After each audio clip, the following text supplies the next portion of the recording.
All right, so today we're starting 1.1 notes, and we are going to talk about ratios. So a ratio is a relationship between two quantities.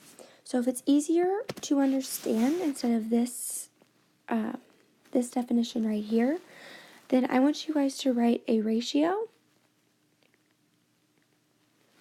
is a relationship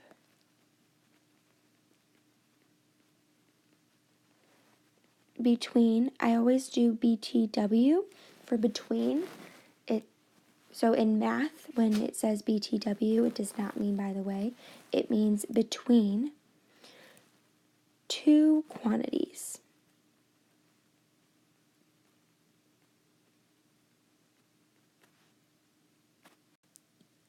So there are three ways to write a ratio. So a ratio can be written in words, so 2 to 1. It can be written as 2, and then this you say 2, 1. So the colon there actually is the same thing as the previous one. Or it can be written as a fraction, 2 over 1. So if you notice in this intro, we have two circles, two blue circles.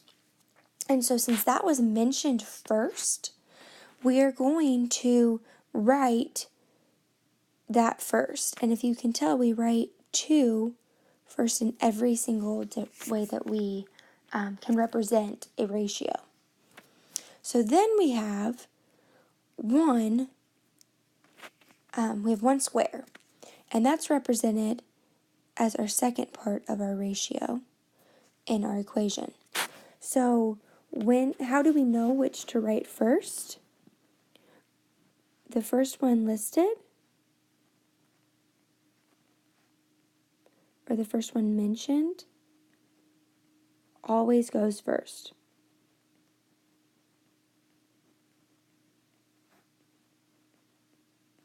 And that is a very, very important part of ratio. So make sure that you guys copy that down. All right, so in this example, we're going to write each ratio in 3 different ways. And like I said, there's 3 different representations of how to write a ratio.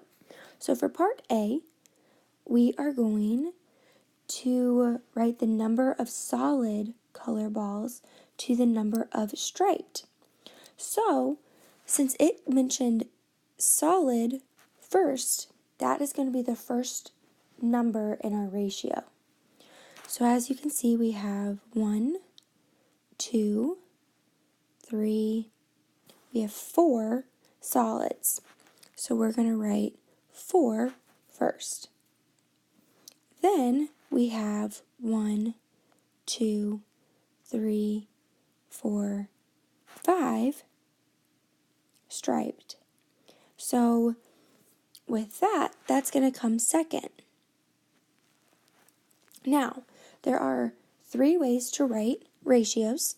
We can use the colon, which is red. You still read that as 4 to 5. You can actually write out 4 to 5. Or you can write it as a fraction 4 over 5. Like I said, whatever comes first, that is going to be the first in our ratio. So then let's take a look at part B. So it says the number of even number to the number of odd number. So evens, I count 1, 2, 3, 4, 5, 6. I counted 6 evens. The number of odds, I counted 1, 2, 3 odds. So we can use we can use the colon. We can use 6, 2, 3, or we can write it as 6 over 3. And these are the 3 different ways that we can write ratios.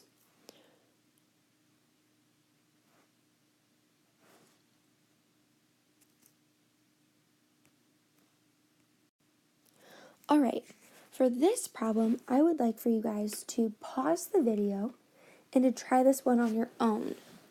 When you try this one on your own, make sure that you're paying attention to what they mention first. So the number of pens left standing to the number of pens knocked down. And I want you to write them in 3 different ways. So the 3 ways that we just talked about.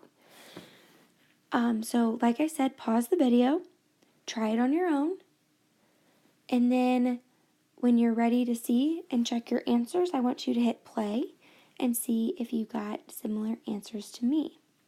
If you happen to get different answers, I would like for you to write along the side of your notes what you did differently and how you can fix it for next time. So I want you to make sure that you are acknowledging your mistakes, because that's the only way that you can learn from them. And I don't want this to happen while you're doing homework or on a test. So it's better to acknowledge it now on practice than when it really does count. So go ahead and pause the video. So it says to write the number of pens left standing. So this is what we need to have first. So let's count the number of pens left standing. So 1, 2, 3, 4, 5, 6, 7. I counted 7 standing pens. To the number of pens knocked down. So knocked down, I count 1, 2, 3. So 3 knocked down.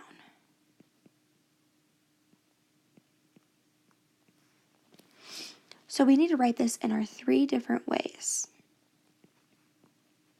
So we can write it using our words, 7, 2, 3. We can write it using the colon, which is 7, 2, 3. Like I said, this is still, when you read it as the word 2. So 1 and 2, these 2 examples right here are very, very similar. And then our final example, we have our fraction, which is going to be 7 over 3.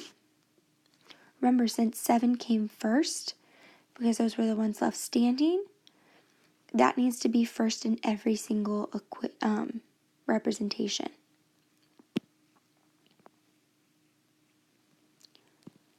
All right, so write the ratio of the number of bees to the number of flowers in the tree, of the number of flowers in 3 different ways.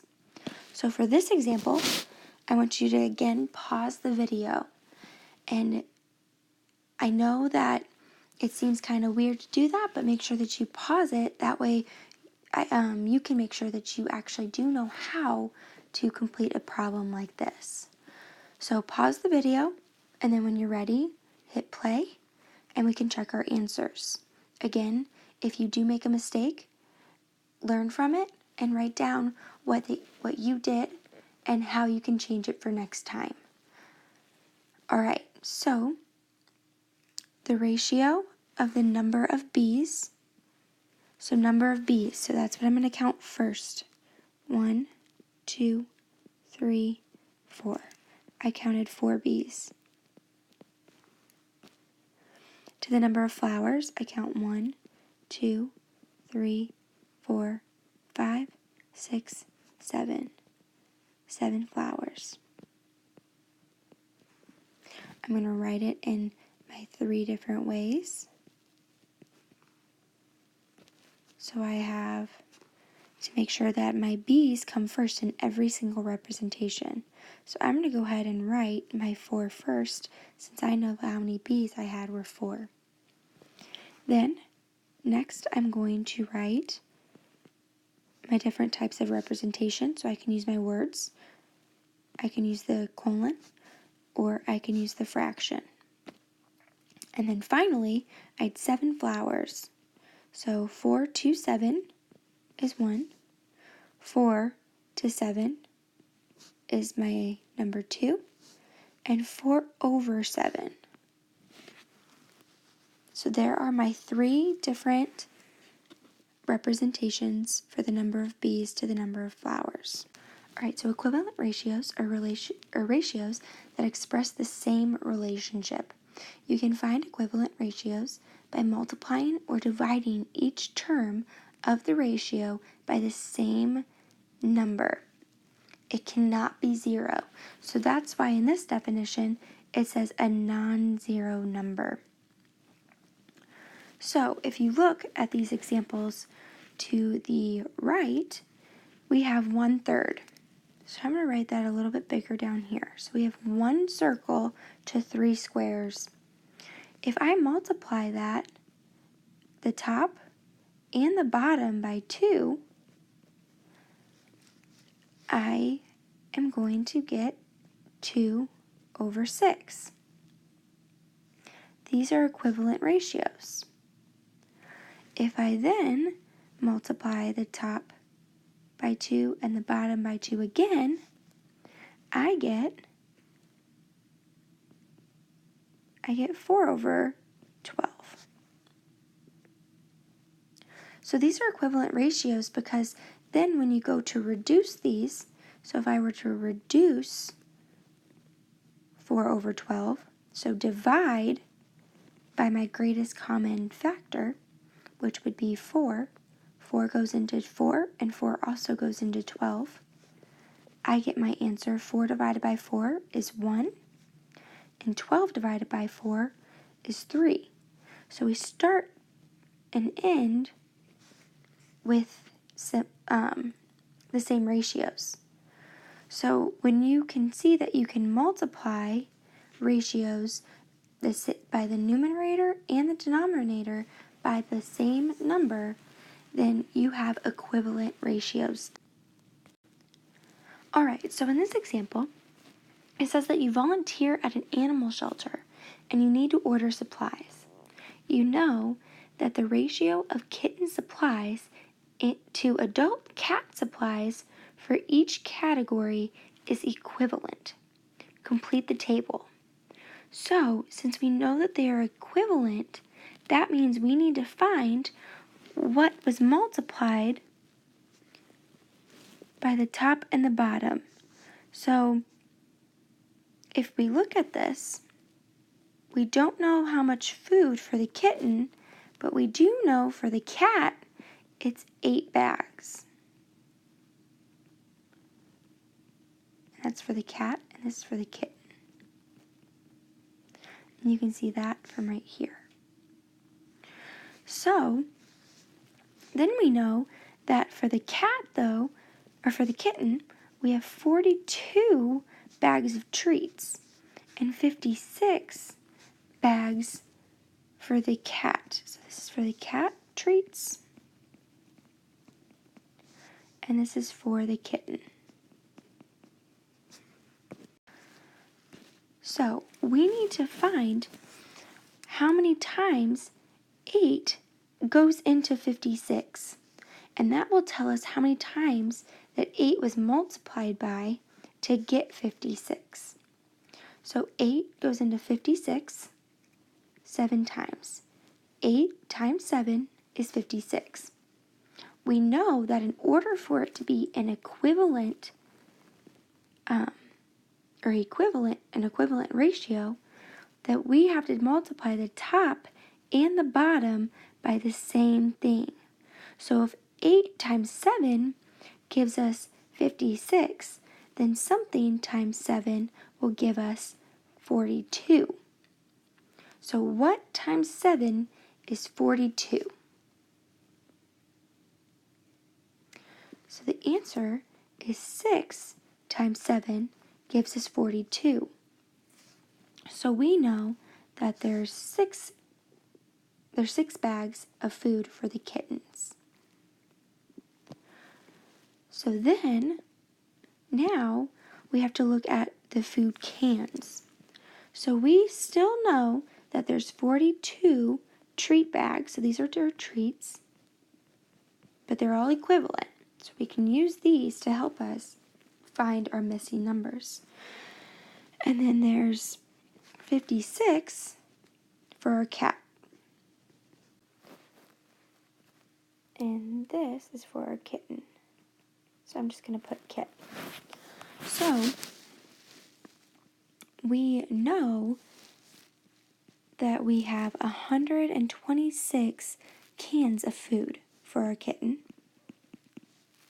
And we don't know how many cans of food for our adult cat. So if you don't know how many times 42 goes into 126, that's okay. To the side, we're just going to do 42 plus 42. It's going to give us 84 plus 42. And 4 plus 2 is 6. 8 plus 4 would be 12. That's 126. So that must mean that we multiplied it by 1, 2, 3 times. So 3 times 42 gives us 126. Now whatever we multiplied the top by, we also have to multiply the bottom by. So again, to the side, we're going to do 56 times 3. And 6 times 3 would be 18. Carry that 1. 3 times 5 would be 15 plus 1 would be 168. So now we know that this is 168 cans of food for our adult cat. Alright, so in this example, it says to find the ratio equivalent to 12 over 15 with lesser terms. So since it wants lesser terms, it means that it wants the smallest, most reduced fraction. So when it says lesser terms, it just means the smallest fraction. So that means that instead of multiplying by the top and bottom to find our equivalent, we're going to have to divide by the same number on both top and bottom, so that way we can come up with a smaller fraction. So first, our fraction is 12 over 15. We need to find a number that goes into both 12 and 15. So 2 doesn't go into 15. 3 goes into 15. So does 3 go into 12? Yes. So there is our greatest common factor. And so now that we've divided, 12 divided by 3, that's going to give us 4. So our top number, our numerator, would be 4. And then 15 divided by 3, that is 5. So our answer should be 4/5. And it looks like that is A. So now it's asking us to find a ratio equivalent that is in lower terms. So our fraction is 63 over 77. So again, we're trying to find a smaller fraction. So we're trying to reduce this fraction. So we need to find a number that goes into both 63 and 77. So then for this part, I would like for you to pause the video. I'd like for you to try this one on your own. And then once you feel like you've gotten the answer, I would like for you to hit play and see if you got the same answer as I did. Alright, so the number that goes into both 77 and 63 would be 7. So divide by 7 on the top and on the bottom. So 63 divided by 7 gives us 9. And 77 divided by 7 gives us 11. So when we get to this point, we need to see, can we reduce this any further? is there something that goes into 9 that also goes into 11? In this case, there are no other numbers that go into both 9 and 11, so this is our answer.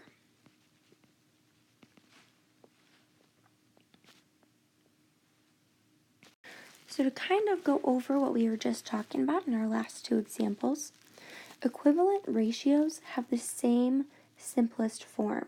So when you reduce it, and you reduce it all the way into its simplest form, equivalent fractions should have the same simplest form. That's what makes them equivalent.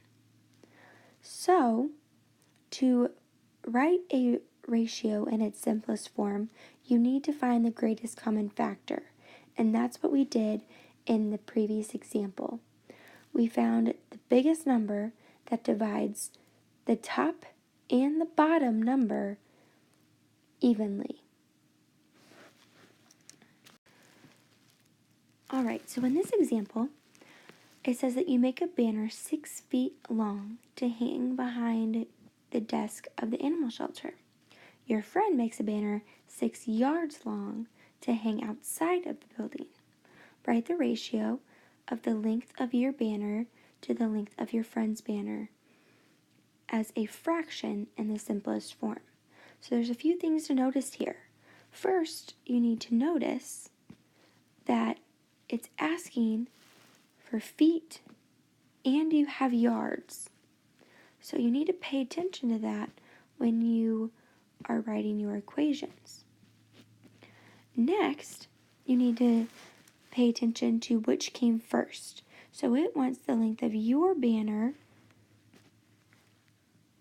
first, and then the length of your friend's banner second. And last, it asks you to write it in a fraction. So this ratio, they want it written as a fraction. So like I said, there's 3 things to pay attention to right there. So first it said to make your banner go first. So 6 feet to 6 yards. Now, here's what you need to notice. Since one is in feet and one is in yards, you need to make sure that you make both of them into the same, you need to make both the same. So, you need to convert them.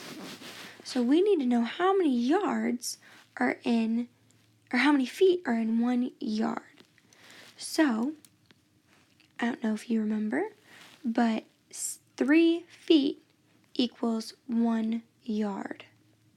So if we're going to write that, then we need to know that we keep our 6 feet on top because we're trying to keep everything and convert it all into feet. And then to get to this, in order to get yards into feet, I need to multiply my yards by 3. So I'm only multiplying my bottom part by 3, my denominator, because that's the only one that has a different unit. And we want them to be the same units. So 6 times 3 gives us 18, and that is now in our feet. So we have 6 feet to 18 feet. Now is when we can simplify this fraction. So what goes into both our top and our bottom numbers? We want the biggest value. So we need to divide the top and the bottom by the same number, and we need to find our greatest common factor. Our greatest common factor of these two numbers would be 6. So 6 divided by 6 gives us 1, and 18 divided by 6 gives us 3. And make sure that you add your units on there. So this was just one method. So I'm going to write method 1 up here.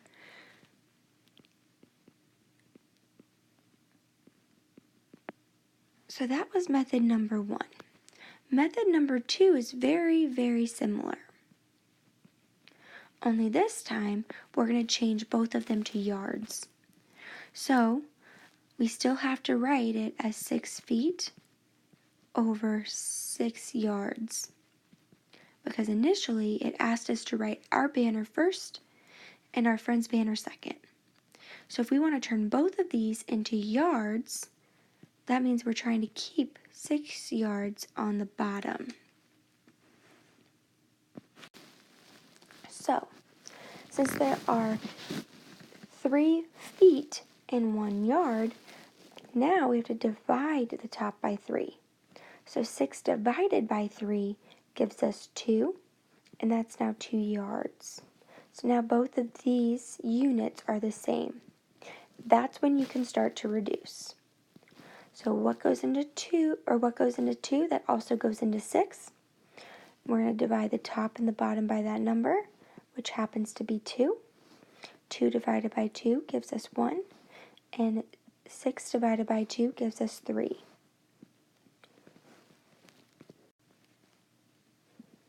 As you can tell, we have 1/3 for both of our methods.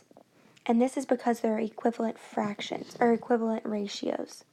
Since they are equivalent, that means that these will be equal, no matter which method you choose to use. Alright, so a kitten weighs 12 ounces, and a puppy weighs 3 pounds. Write a ratio for the kitten's weight to the puppy's weight as a fraction in simplest form. So we want our kitten's weight first. Alright, so we have 12 ounces over 3 pounds. Now, there are 16 ounces in 1 pound. Since we have 3 pounds, we need to multiply this by 16. This way, we have 12 ounces on top, and after multiplying by 16, we'll have 48 ounces on bottom. We have to have the units the same before we can start reducing. So now we find a number, our greatest common factor, that goes into both our top and our bottom numbers. The greatest number here would be 12. So after dividing 12 divided by 12, we get 1. And 48 divided by 12, and we're going to get 4. This is our answer, because it is in the simplest form. And as you can see, this is letter B. I would like for you to try the next one on your own, and I would this time like you to pause it. That way you have time to work out the problem, and you can come back as soon as you finish working this problem out to check your answers.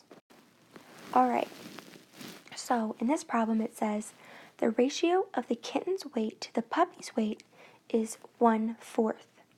Describe the puppy's weight in terms of the kitten's weight. So now it wants the puppy's weight to come first and the kitten's weight to come second. These, since we've already found what the kitten's weight to puppy's weight is, all we have to do is flip the fraction, because we need the puppy's weight to come first. So when we had 1/4, it was kittens on top, puppy on bottom. To make it puppy on top and kitten on bottom, we just have to flip it. So we have 4 over 1, and as you know, if there is any number over 1, then you can just leave it as the top number.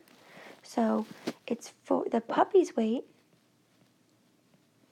is 4 times larger than the kitten's weight.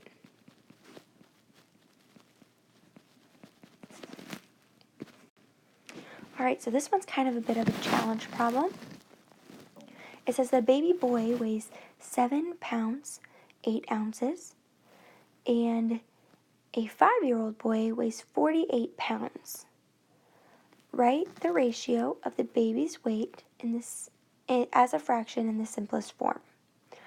So, as we found out in the previous one,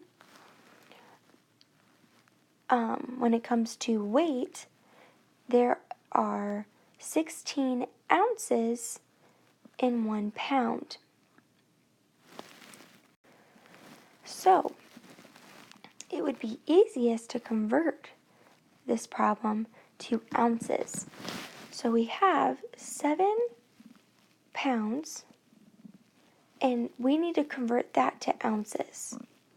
So we said that 16, if we times it by 16, because there's 16 ounces in 1 pound, then that will give us the number of of how many ounces are in 7 pounds.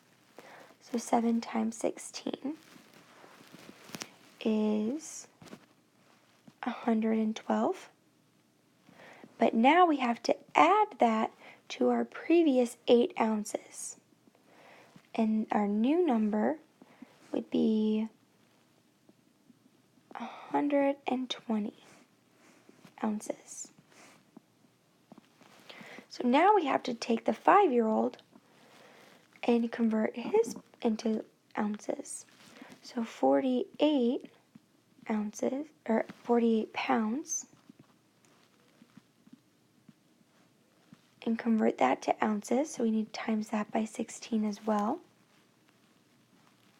So 16 times 48 gives us 768 ounces.